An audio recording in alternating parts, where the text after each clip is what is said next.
Hello dear students, here we are going to start the topic hybridization। ठीक है, तो आपने इससे पहले वैलेंस बॉन्ड थ्योरी कर रखी है। वैलेंस बॉन्ड थ्योरी का एक और क्वेश्चन बनता है, वो मैं आपको करवाऊंगी on the basis of interactions. ठीक है, तो फिलहाल के लिए आप कंसिडर करके चल सकते हो कि वैलेंस बॉन्ड थ्योरी का कॉन्सेप्ट जो है वो आपको पता है। And what was that? According to valence bond theory, the covalent bond is formed due to the overlapping of the orbitals।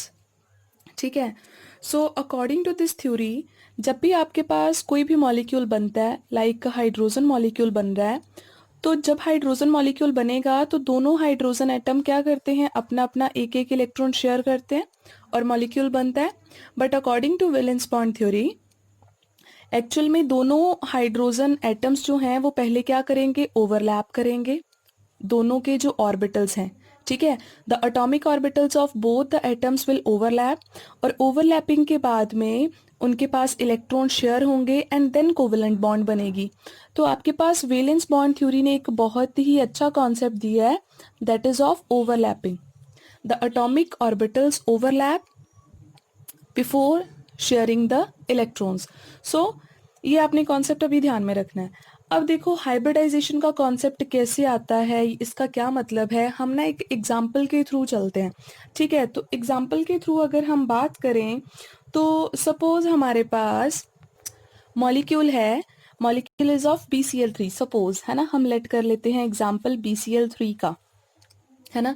अभी तक आपने क्या करा है कि किसी भी मॉलिक्यूल का आप डॉट स्ट्रक्चर बना सकते हो, है ना। तो डॉट स्ट्रक्चर कैसे बनाते हैं, हम बोरोन के पास 3 वैलेंस इलेक्ट्रॉन्स हैं, हम यहाँ पे लिख देंगे, इसके अराउंड 3 क्लोरीन मेंशन कर देंगे। क्लोरीन के पास आपको पता है 7 इलेक्ट्रॉन्स होते हैं, है ना, वैलेंस इलेक्ट्रॉन्स, तो हमने यहाँ पे मेंशन कर दिए। और एक एक इलेक्ट्रॉन बोरोन क्या करेगा, क्लोरीन के साथ शेयर करेगा। एज ए रिजल्ट ऐसे करके ये अपना डॉट स्ट्रक्चर बना सकता है ना। सो ये तो हो गया आपका इलेक्ट्रॉन डॉट स्ट्रक्चर, ये आपका ऐसे रिवाइज हो जाएगा। ठीक है, इसीलिए मैं कर रही हूँ। तो इलेक्ट्रॉन डॉट स्ट्रक्चर आप बना सकते हो इजीली। अब रही बात, अगर आपको ये बताना है कि इस मॉलिक्यूल की शेप क्या है, तो आप चेक करोगे कि बोरोन के अराउंड कितनी बॉन्ड्स बनी हुई हैं, 3, है ना। तो इसका मतलब हम कह सकते हैं कि बोरोन के पास 3 बॉन्ड पेयर्स हैं।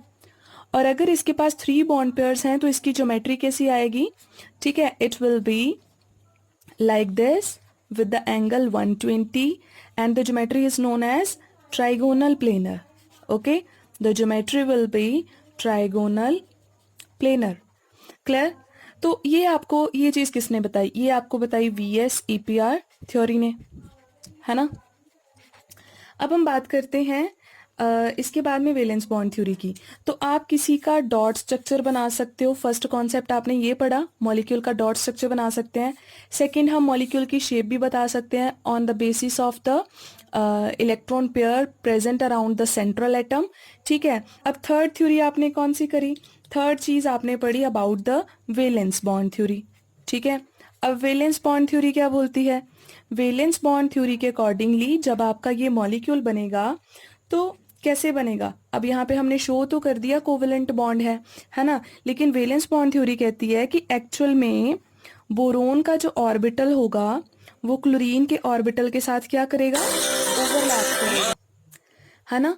तो according to valence bond theory, जो आपकी कोवेलेंट बॉन्ड है वो ऐसे नहीं बन सकती है। बोरोन का ऑर्बिटल क्लोरीन के ऑर्बिटल के साथ क्या करेगा, ओवरलैप। इधर भी ऐसे ही होगा, बोरोन का एक ऑर्बिटल क्लोरीन के ऑर्बिटल के साथ ओवरलैप करेगा, यहाँ पे भी। और ओवरलैपिंग के बाद जो है ये जो आपकी टर्म आ जाएगी, दिस इज अबाउट ओवरलैपिंग। और ओवरलैपिंग के बाद जो है आपके पास क्या बनेगा, पूरे मॉलिक्यूल की हम शेप बता सकते हैं। ठीक है, तो ये तो थी आपकी वैलेंस बॉन्ड थ्योरी। ठीक है, तो अब तक हमने ये कॉन्सेप्ट कवर करे हैं, तो अभी इसी मॉलिक्यूल में मैं इंट्रोड्यूस कर रही हूँ आपको ये new concept, this is about hybridization. ठीक है बेटा, तो अब इसका क्या मतलब है। अब आप देखो, सपोज आपने ओवरलैपिंग शो करनी है। ओवरलैपिंग में क्या होता है, किसी एक एटम का ऑर्बिटल, एटॉमिक ऑर्बिटल किसी दूसरे एटम के ऑर्बिटल के साथ क्या करेगा, ओवरलैप करेगा। लेकिन हमें ये तो डिसाइड करना पड़ेगा ना कि कौन सा ऑर्बिटल किस ऑर्बिटल के साथ ओवरलैप करेगा। तो इसके लिए हम क्या करेंगे, हम कॉन्फ़िगरेशन लिखेंगे। ठीक है, we will write the electronic configuration of the central atom. तो मैं यहाँ पे सेंट्रल एटम ले रही हूँ, इट इज़ बोरोन। बोरोन की कॉन्फ़िगरेशन क्या है, 1s2 2s2 2p1। ठीक है, ये कॉन्फ़िगरेशन है बोरोन के पास। अब क्या होगा देखो, बोरोन की अगर हम लास्ट वाली कॉन्फ़िगरेशन पे हमने फोकस करना है, वैलेंस कॉन्फ़िगरेशन पे। ठीक है, वो भी वैलेंस बॉन्ड थ्योरी ही बताती है कि सिर्फ वैलेंस इलेक्ट्रॉन्स बॉन्डिंग में पार्टिसिपेट करते हैं, इनर इलेक्ट्रॉन्स का कोई रोल नहीं होता। राइट, अब हम क्या करेंगे, 2s में हमने देखा कि 2 इलेक्ट्रॉन पड़े हुए हैं और 2p में कितने इलेक्ट्रॉन्स पड़े हुए हैं, देयर इज ओनली 1 इलेक्ट्रॉन। अब रही बात, अगर हम बात करें बेटा मॉलिक्यूल की, BCl3 की, तो BCl3 में जो बोरोन है वो 3 क्लोरीन के साथ बॉन्ड्स बना रहा है। तो बेटा अगर ये 3 क्लोरीन के साथ बॉन्ड बनाएगा तो इसके खुद के पास 3 इलेक्ट्रॉन्स होने बहुत ज़रूरी हैं। वो 3 इलेक्ट्रॉन होंगे तो वो तीनों क्लोरीन के साथ शेयर करेगा और बॉन्डिंग होगी, है ना। और तीनों इलेक्ट्रॉन क्या होने चाहिए, सिंगल। अब देखो इसके पास कितने इलेक्ट्रॉन्स हैं, सिर्फ एक सिंगल इलेक्ट्रॉन है, ओनली 1। ये लोन पेयर के साथ तो बॉन्ड बनाएगा नहीं, ये 2 अलग अलग क्लोरीन के साथ, तो फिर ये तीनों के साथ बॉन्ड मैनेज कैसे करेगा। ठीक है, इसका मतलब बोरोन को सबसे पहली नीड क्या है कि उसको अपना एक इलेक्ट्रॉन किसी दूसरे ऑर्बिटल में शिफ्ट करना पड़ेगा। ठीक है, क्यों, ताकि उसके पास 3 सिंगल इलेक्ट्रॉन्स तो आए ताकि वो शेयर कर सके। तो देखो अब बोरोन नेक्स्ट स्टेप क्या लेगा, बोरोन क्या करेगा, अपना एक इलेक्ट्रॉन यहीं पे रहने देगा। ठीक है, और एक अपना इलेक्ट्रॉन अपने नेक्स्ट वाले ऑर्बिटल में शिफ्ट कर देगा। क्यों करेगा, क्योंकि एनर्जी गैप बहुत ज़्यादा नहीं होता है ना दोनों ऑर्बिटल्स में, तो ये इजीली यहाँ पे एनर्जी गैप कम होने की वजह से इलेक्ट्रॉन जो है वो हायर ऑर्बिटल में यहाँ पे शिफ्ट हो सकता है। और इस प्रोसेस को आप क्या बोलते हो, एक्साइटेशन। ठीक है, और इसीलिए हम इसको बोलते हैं बेटा, मैं दूसरे पेन के साथ लिखती हूँ, this will be your, the first one will be your ground state. First state कौन सी होती है, ग्राउंड स्टेट। दूसरी स्टेट जिसमें इलेक्ट्रॉन शिफ्ट होकर नए ऑर्बिटल में गया है उसको हम लोग क्या बोलते हैं, एक्साइटेड स्टेट। ठीक है, स्टेप समझ में आया। ओवरलैपिंग से पहले क्या क्या चीजें देखनी पड़ेंगी, एक चीज, हमारे पास इलेक्ट्रॉन्स उतने होने चाहिए सिंगल जितनी हमने बॉन्ड्स जो हैं वो बनवानी है। तो बोरोन ने 3 बॉन्ड्स बनानी थी तो उसके पास 3 सिंगल इलेक्ट्रॉन होने चाहिए थे, अगर हैं वेल एंड गुड, अगर नहीं है तो शिफ्टिंग करके प्रमोशन करके इलेक्ट्रॉन्स की वो 3 सिंगल इलेक्ट्रॉन्स अवेलेबल करवा सकता है। अब ये तो इसने अवेलेबल करवा लिया, अब हम देखते हैं कि नेक्स्ट क्या होगा। अब जब तक बात आएगी बेटा ओवरलैपिंग की तो क्या सिचुएशन क्रिएट हो सकती है। Now here you will see, ये मैं एग्जांपल आपके सामने रख के चल रही हूँ, विजिबल ना, ओके देन। अब देखिए बेटा हमने यहाँ तक तो कर लिया, नाउ लेट्स सी नेक्स्ट क्या होता है। अब बोरोन आया, ठीक है, अब बोरोन को पता है कि मेरे पास तो जो हैं 3 इलेक्ट्रॉन्स हैं, अब मेरा काम है सिर्फ क्लोरीन के साथ ओवरलैपिंग करना। ओवरलैपिंग करने जाएगा। अब बेटा देखो इसके पास एक ऑर्बिटल कौन सा है, एस, और एस की शेप कौन सी होती है, स्फेरिकल। दूसरा ऑर्बिटल कौन सा है इसके पास, पी, पी की शेप कौन सी होती है, डम्बल। थर्ड वाला कौन सा है आपका, पी, और पी की अगेन शेप कौन सी होती है, डम्बल। इसका मतलब बोरोन का एक इलेक्ट्रॉन एस ऑर्बिटल में है जिसकी शेप स्फेरिकल है, दूसरा इलेक्ट्रॉन पी में है, तीसरा भी पी में है ना। ओवरलैपिंग करने की बात आ गई। अब ओवरलैपिंग किसके साथ करेगा, क्लोरीन के साथ। तो बेटा जो क्लोरीन है उसकी कॉन्फ़िगरेशन क्या होती है, 1s2 2s2 2p6 3s2 3p5, ये कॉन्फ़िगरेशन होती है उसकी लास्ट वाली। और क्लोरीन का लास्ट इलेक्ट्रॉन कहाँ पे प्रेजेंट है, पी में। तो इसका मतलब क्लोरीन का कौन सा ऑर्बिटल ओवरलैप करेगा, पी ऑर्बिटल, और पी ऑर्बिटल की शेप कौन सी होती है, डम्बल। तो इसका मतलब क्लोरीन का इधर से भी पी ऑर्बिटल ओवरलैप करेगा, इसके साथ भी पी ऑर्बिटल ओवरलैप करेगा, और इसके साथ कौन ओवरलैप करेगा, पी ऑर्बिटल। यहां तक क्लियर हो गया। अब इसका मतलब हमारे मॉलिक्यूल का स्ट्रक्चर कुछ ऐसा बनना चाहिए, एक तरफ हमारे पास एस और पी की ओवरलैपिंग होनी चाहिए, दूसरी तरफ पी और पी की ओवरलैपिंग होनी चाहिए, और थर्ड टाइम भी पी और पी की ओवरलैपिंग होनी चाहिए, है ना। ये सिचुएशन क्लियर है। अब मुझे इतना बताओ कि वैलेंस बॉन्ड थ्योरी ने क्या बताया था कि जितनी बेस्ट ओवरलैपिंग होगी उतनी स्ट्रॉन्ग बॉन्ड बनेगी, और जितनी कम ओवरलैपिंग होगी उतनी कम बॉन्ड मतलब वीक बनेगी, हम ये कह सकते हैं। अब आपको पता है एस और पी में ओवरलैपिंग ज्यादा है, इसका मतलब ये बॉन्ड स्ट्रांग बन जाएगी, ये बॉन्ड थोड़ी सी वीक और ये भी थोड़ी सी वीक। मतलब बोरोन की तीनों क्लोरीन के साथ जो बॉन्ड्स हैं जो आफ्टर ओवरलैपिंग बन रही हैं वो तो इक्वलेंट है ही नहीं, कोई एक ज्यादा स्टेबल है कोई एक लेस स्टेबल है, तो यहाँ पे वेरिएशन आ गया और प्लस बॉन्ड एंगल्स का भी वेरिएशन आ जाएगा, है ना। तो व्हाट इज द सिचुएशन, फिर क्या होना चाहिए।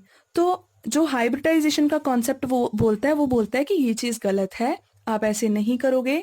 हाँ, यहाँ तक ठीक है कि पहले आप अरेंज करो कि आपके सेंट्रल एटम के पास अनपेयर्ड इलेक्ट्रॉन होने चाहिए, एक बार वो अरेंज हो गए, अब उसके बाद में अगर आपने ये कॉन्सेप्ट देखना है कि तीनों बॉन्ड्स इक्वलेंट बने, कोई भी वेरिएशन ना आए, है ना, कोई भी प्रॉब्लम क्रिएट ना हो, तो उसके लिए क्या जरूरी है, उसके लिए जरूरी है कि ये जो आपके ऑर्बिटल्स हैं जो बॉन्डिंग में पार्टिसिपेट कर रहे हैं वो क्या करें, वो मिक्स हो जाएं। ठीक है, अगर ये तीनों ऑर्बिटल्स मिक्स हो जाएंगे, है ना, तो मिक्स कौन कौन हो रहा है, एक तो हमारे पास एस है और पी कितने हैं बेटा हमारे पास, two, there are two P orbitals. तो ये तीनों मिक्स होके तीन न्यू ऑर्बिटल्स बनाए, है ना, और उन तीनों की एनर्जी भी सेम होगी फिर, और उनकी जो शेप है वो भी सेम हो जाएगी क्योंकि मिक्सिंग के बाद बन रहे हैं, है ना। तो मिक्सिंग के बाद अगर तीनों बोरोन के ऑर्बिटल्स होंगे ना वो तीनों एक जैसे होंगे और ओवरलैपिंग बड़े अच्छे से हो जाएगी, तो कोई भी दिक्कत नहीं होनी है। तो सारी बॉन्ड्स इस तरह से हम कह सकते हैं कि इक्वलेंट बन सकती हैं। ठीक है, तो यहां से कॉन्सेप्ट आया कि before overlapping all the orbitals of the central atom which are going to participate in the bond formation, they will mix with each other. ठीक है, और after mixing they will form new orbitals and the process is known as hybridization. और इसे कौन सी hybridisation आप बोलोगे, इसे आप बोलोगे sp2 हाइब्रिडाइजेशन। sp2 का मतलब क्या हुआ, एक s और दो p मिक्स हुए हैं। ठीक है, तो इस प्रोसेस को आप हाइब्रिडाइजेशन बोलते हो। और आपने क्या करना है, S orbital, P orbital, D orbital, जितने मर्जी भी ओवरलैप हो जाए, कुछ भी हो जाए, ठीक है, मिक्सिंग के बाद जो भी ऑर्बिटल बनेगा ना बेटा उसकी शेप आपने ऐसी ड्रॉ करनी है, एक डंबल बड़ा बना देना है और एक जो उसकी मतलब लोब है वो छोटी बना देनी है, एक लोब लार्ज कर देनी है, एक लोब छोटी बना देनी है। आपने हमेशा ही जो आपके हाइब्रिडाइज्ड ऑर्बिटल्स होंगे उनका स्ट्रक्चर कुछ ऐसा ड्रॉ करना है। ठीक है, अब समझ में आया फुल प्रोसेस आपका हाइब्रिडाइजेशन का है क्या। According to hybridization process the orbitals will the orbitals of different energy and different shape, they will intermix to each other to form new orbitals, and the new orbitals will be of equal energy and similar shape, and these orbitals are known as hybridized orbital. ठीक है, and hybridised orbital better overlapping करते हैं, better bond strength देते हैं आपको। तो definitely आपने directly नहीं कर देना, मिक्सिंग करनी है फिर स्ट्रक्चर ड्रॉ करना है। तो अब अगर मेरे को बोला जाए कि स्ट्रक्चर ड्रॉ करो तो मैं क्या ड्रॉ करूंगी यहाँ पे, बोरोन। ठीक है, एक बोरोन का ऑर्बिटल ये रहा, राइट, एक बोरोन का ऑर्बिटल ये रहा, यहाँ पे आप छोटी सी लोब्स बना सकते हो, एक ऑर्बिटल बोरोन का ये रहा, ऑल आर हाइब्रिडाइज्ड, राइट। ये तीनों की शेप एक जैसी हो गई और तीनों ओवरलैप किसके साथ करेंगे, ओवरलैपिंग में इस एलिमेंट का कोई कनेक्शन नहीं है। ठीक है, सिर्फ सेंट्रल एटम पे फोकस करना है। ये भी पी ऑर्बिटल के साथ करेगा, ये भी पी ऑर्बिटल के साथ ओवरलैप करेगा और ये भी पी के साथ ओवरलैप करेगा, तो आपकी तीनों बॉन्ड्स क्या बन जाएंगी, इक्वलेंट। और इस ऑर्बिटल का नाम क्या होगा बेटा, sp2। sp2 क्यों रखा, क्योंकि हाइब्रिडाइजेशन हमारी क्या थी, sp2 थी। So this is all about the topic hybridization and how you can draw the structure of any of the compound. Hope it is clear to you all. ठीक है, अब हम क्या करते हैं, कोई एक और एग्जाम्पल लेके कर लेते हैं ताकि आपको बेटर जो है वो अंडरस्टैंडिंग हो जाए इन चीज़ों का कि कैसे जो है स्ट्रक्चर्स बन सकते हैं या कैसे हाइब्रिडाइजेशन हो सकता है। ठीक है, तो मैं एक और एग्जाम्पल लेके चल रही हूँ यहाँ पे। So let us take another example. Okay, let me take the example of SF4। ठीक है, तो मैं एग्जांपल्स वही ले रही हूँ जिसमें आपको कुछ नया सीखने को मिलेगा। तो हाइब्रिडाइजेशन के बेटा कुछ पॉइंट्स हैं, कुछ पॉस्टुलेट्स हैं, उनको रीड कर लेना। उसमें यही लिखा होगा कि ऑर्बिटल्स डिफरेंट एनर्जी के होते हैं, डिफरेंट शेप के होते हैं, वो मिक्स करेंगे, न्यू ऑर्बिटल्स बनाएंगे, न्यू ऑर्बिटल्स की इक्वल एनर्जी आएगी, इक्वल शेप आएगी। ठीक है, उसके बाद में लोन पेयर भी इवन हाइब्रिडाइजेशन में पार्टिसिपेट करते हैं, राइट। ऐसे कुछ पॉइंट्स होंगे। अब देखो, मेरे को बोला गया कि SF4 की हाइब्रिडाइजेशन बताओ, what is its hybridization, how will I tell. सबसे पहले मैं देखूंगी सेंट्रल एटम, उसकी कॉन्फ़िगरेशन क्या है, 1s2, 2s2, 2p6, 3s2 and 3p6 is there. ठीक है, आउटर कॉन्फ़िगरेशन पे focus, sorry 3p4, outer configuration पे आपने फोकस करना है। ठीक है, अब अगर मैं आउटर कॉन्फ़िगरेशन पे देखूं तो पहले मैं बात करती हूँ बेटा ग्राउंड स्टेट कॉन्फ़िगरेशन की। ग्राउंड स्टेट पता ना, जो नॉर्मल है, 3s है, 3p है, 3s के पास 2 इलेक्ट्रॉन है और 3p के पास कितने इलेक्ट्रॉन्स हैं, देयर आर 4 इलेक्ट्रॉन, 1 2 3 4। फिल कर दिए। अब आपने क्या चेक करना है कॉन्फ़िगरेशन लिखने के बाद कि इसके पास सिंगल इलेक्ट्रॉन्स कितने हैं। अब देखो यहाँ पे तो सिंगल इलेक्ट्रॉन्स सिर्फ 2 हैं, और सल्फर बेटा बॉन्ड्स कितनी बना रहा है, ये तो 4 बॉन्ड्स बना रहा है। तो इसका मतलब हमारे पास इलेक्ट्रॉन्स भी कितने होने चाहिए, 4। तो हमें 4 इलेक्ट्रॉन चाहिए। हम कैसे अरेंज करेंगे, अगर मैं ये वाला इलेक्ट्रॉन कहीं आगे शिफ्ट कर दूं फिर अरेंज हो जाएगा, क्योंकि आगे 3D पड़ा हुआ है। अब यहाँ पे 4s मत ले लेना, विद इन सेम लेवल हम शिफ्ट कर रहे हैं इलेक्ट्रॉन्स को। ठीक है, तो आगे 3D फुल खाली पड़ा है। अगर मैं ये वाला एक इलेक्ट्रॉन, यहां से मत शिफ्ट कर देना, यहां से स्टार्ट करना होता है। ठीक है, उसके बाद में यहां चले जाना अगर फर्दर आपको नीड हो तो हम क्या करेंगे, ये वाला इलेक्ट्रॉन यहां भेज देंगे, ये 3 सिंगल हो जाएंगे और एक सिंगल यहां चला जाएगा, तो 4 हो गए अरेंज। ओके, तो इसका मतलब हमें यहाँ पे एक्साइटेड स्टेट की जरूरत है। तो नेक्स्ट आपकी स्टेट आ जाएगी दिस वन। 3s में कोई चेंज नहीं आएगा, 2 के 2 इलेक्ट्रॉन रहेंगे, लेकिन 3p अपना एक इलेक्ट्रॉन जो है वो शिफ्ट कर देगा इन 3D ऑर्बिटल। ठीक है, इलेक्ट्रॉन यहां शिफ्ट हो गया, राइट। अब यहाँ पे क्या हो गया, 4 इलेक्ट्रॉन्स सिंगल हैं। अब हमारा जो एक्साइटेशन का मोटिव है वो कंप्लीट। अब क्या होना है, अब सिंपली आपने यहाँ पे मिक्सिंग शो कर देनी है। मिक्स कौन कौन करेगा, अब ये मत सोचना ये चारों बॉन्ड्स बना रहे हैं तो सिर्फ यही मिक्स करेंगे, आउटर वाले सारे ही मिक्सअप होंगे। तो यहां से लेकर वैलेंस कॉन्फ़िगरेशन के सभी मिक्स होंगे, ये मिक्स हो जाएंगे। और मिक्सिंग के बाद इसका नाम क्या रखेंगे हम, s ऑर्बिटल 1 है, p कितने हैं 3, d कितना है ओनली 1। तो हमारी हाइब्रिडाइजेशन क्या आ जाएगी, sp3d हाइब्रिडाइजेशन। क्लियर, यहाँ तक क्लियर हो गया। अब आपने देखना है कि स्ट्रक्चर कौन सा बनेगा। तो स्ट्रक्चर बनाने के लिए याद पता क्या रखना, इजी वन, ऑर्बिटल काउंट कर लो, एक s, 3p और एक d, है ना। टोटल कितने हो गए 5। 5 का कौन सा स्ट्रक्चर होता है, ट्राइगोनल बाय पिरामिडल। तो हम क्या करेंगे, बड़ा इजीली 5 वाला स्ट्रक्चर ड्रॉ कर देंगे। ठीक है, ऐसे ही होता है। और ध्यान से देखो बेटा, ये भी क्या करेगा, फ्लोरीन के साथ बॉन्ड बना लेगा, ये भी फ्लोरीन के साथ बॉन्ड बना लेगा, ये भी और ये भी, लेकिन एक क्या रहेगा हमारे पास, लोन पेयर। तो लोन पेयर को कहाँ रखेंगे हम, विद इन द ट्रायंगल। तो लोन पेयर हमने रख दिया यहाँ पे, सल्फर आ गया सेंटर में, है ना। और बाकी की जो बॉन्ड्स हैं वो कहाँ आ जाएंगी, या तो आप बॉन्ड्स को ऐसे शो कर दो या फिर आप प्रॉपरली ओवरलैपिंग करके स्ट्रक्चर कैसा बनाओगे, लाइक दिस। लोन पेयर यहाँ पे, सल्फर यहाँ, सल्फर का एक ऑर्बिटल ये, एक ये वाला, एक ऊपर एक नीचे।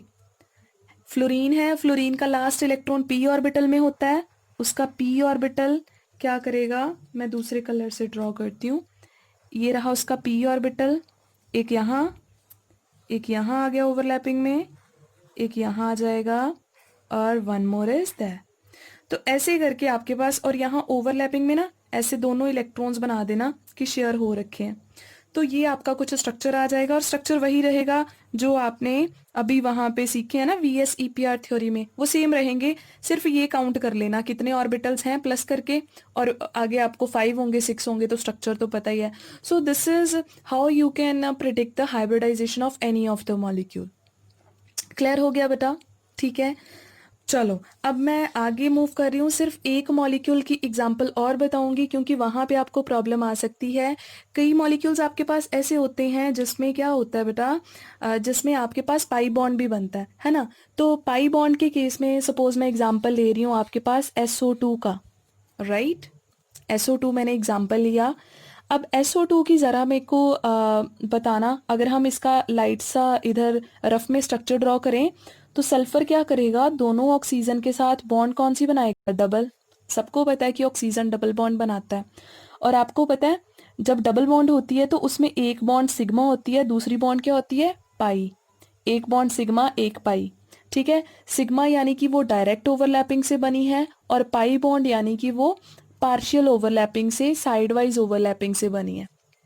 फिलहाल के लिए आपके लिए इतना ही जानना काफी है, सिग्मा और पाई बॉन्ड्स हैं यहाँ पे, ठीक है। अब मेरे को बोला गया इसकी हाइब्रिडाइजेशन बताओ। अगेन मेरे को पता है सल्फर है, सल्फर की कॉन्फ़िगरेशन 3s2 3p4 होती है। तो पहले मैं ग्राउंड स्टेट के लिए ड्रॉ कर लूँ। ग्राउंड स्टेट के लिए इसके पास 2 इलेक्ट्रॉन हैं, और 3p में कितने इलेक्ट्रॉन्स हैं, देयर आर 4 इलेक्ट्रॉन्स। हो गया। अब इसके बाद में हमने चेक किया कि इसके पास कितने इलेक्ट्रॉन्स हैं, सिंगल, ओनली 2। लेकिन सल्फर ने बॉन्ड्स कितनी बनानी है। अब ये मत देख लेना 2 ऑक्सीजन है तो 2 ही बॉन्ड बनानी है, नो। सल्फर दोनों ऑक्सीजन के साथ डबल बॉन्ड बनाएगा। इसका मतलब टोटल बॉन्ड्स कितनी हो गई, 4। सल्फर ने कितनी बॉन्ड्स बनानी है, 4 बॉन्ड्स बनानी है। तो हमारे पास इलेक्ट्रॉन भी कितने होने चाहिए, 4। इसका मतलब अगेन क्या करनी पड़ेगी, शिफ्टिंग। तो ग्राउंड स्टेट के बाद में कौन सी स्टेट आएगी, एक्साइटेड स्टेट। 3s को कोई फर्क नहीं पड़ेगा, 3p को अपना इलेक्ट्रॉन जो है वो एक 3d में शिफ्ट करना पड़ेगा यहाँ पे। अब रही बात हाइब्रिडाइजेशन की, अब आप कहोगे कि मैम पीछे वाले केस में भी तो सेम ही था, तो sp3d हाइब्रिडाइजेशन आनी चाहिए, लेकिन ऐसा नहीं होगा। यहाँ पे हाइब्रिडाइजेशन क्या आएगी, सॉरी, या सिर्फ इतनी, और इसका नेम होगा sp2। एक s और 2p हाइब्रिडाइजेशन में पार्टिसिपेट करेंगे, और जो बाकी के 2 हैं वो एज इट इज रह जाएंगे। Now why this is so, this is because जो आपकी पाई बॉन्ड है वो डायरेक्ट ओवरलैपिंग से नहीं बनती है, उसके लिए पार्शियल ओवरलैपिंग चाहिए। तो इसका मतलब आप उसके लिए ऑर्बिटल जो है वो एक छोड़ दोगे। हमने काउंट करना है पाई बॉन्ड्स कितनी बन रही है, एक पाई बॉन्ड यहाँ पे है, एक पाई बॉन्ड यहाँ पे है, 2 पाई बॉन्ड्स हैं, 2 इलेक्ट्रॉन छोड़ दो, एक ये छोड़ दिया, एक ये छोड़ दिया, बाकी जितने बचे उनकी हाइब्रिडाइजेशन कर दो, और उसका नाम क्या आ जाएगा, sp2। अब sp2 में एक s है, 2 p हैं, टोटल कितने हो गए, 3। 3 का स्ट्रक्चर कौन सा होता है आपके पास, ट्राइगोनल। तो ट्राइगोनल के लिए s का एक ऑर्बिटल यहाँ पे, एक यहाँ पे, एक यहाँ पे, और ओवरलैपिंग किसके साथ करेगा, ऑक्सीजन के साथ। ऑक्सीजन का ऑर्बिटल कौन सा होता है बेटा, p ऑर्बिटल, ठीक है। तो ऐसे करके आपका जो है वो स्ट्रक्चर आ जाएगा, और उसके बाद में ये पाई बॉन्ड भी बना लेते हैं। तो आप इसका मतलब स्ट्रक्चर कौन सा ड्रॉ करोगे, ये स्ट्रक्चर, सॉरी बेटा, sorry sorry sorry sorry sorry, SO3 नहीं है, SO2 दिया था मैंने एग्जाम्पल। तो SO2 में 2 बॉन्ड्स हैं और एक लोन पेयर है, ठीक है। तो आप यहाँ पे एक लोन पेयर बनाओगे, सॉरी मेरे को लगा 3 ऑक्सीजन, ठीक है। एक लोन पेयर आएगा आपका, और बाकी के 2 आपके बॉन्ड्स पेयर आएंगे, यानी एक lone pair 2 bond pair. Geometry कौन सी आ जाएगी आपकी, वी शेप और bent shape geometry. Is it clear? तो ये रहा कि आप हाइब्रिडाइजेशन टोटल कैसे कर सकते हो। अगर पाई बॉन्ड बन रही है तो उसके लिए इलेक्ट्रॉन जो है वो आप छोड़ सकते हो। अब आपने क्या करना है, आपको मेन जो बोर्ड पॉइंट ऑफ व्यू से क्वेश्चन यहाँ से डेफिनेटली डाला ही जाता है हाइब्रिडाइजेशन से, बोर्ड सॉरी, ठीक है, फाइनल्स में हाइब्रिडाइजेशन से ज़रूर आता है। और एक चीज़ मैं आपको बता दूं, आपने किसका स्ट्रक्चर ड्रॉ करना है, एक आपने ड्रॉ करना है इसका, इसको बोलते हैं हम इथेन। एक आपने C2H4 का ड्रॉ करना है, इसको हम कहते हैं इथीन। और एक आपने C2H2 का ड्रॉ करना है, इसको हम कहते हैं इथाइन।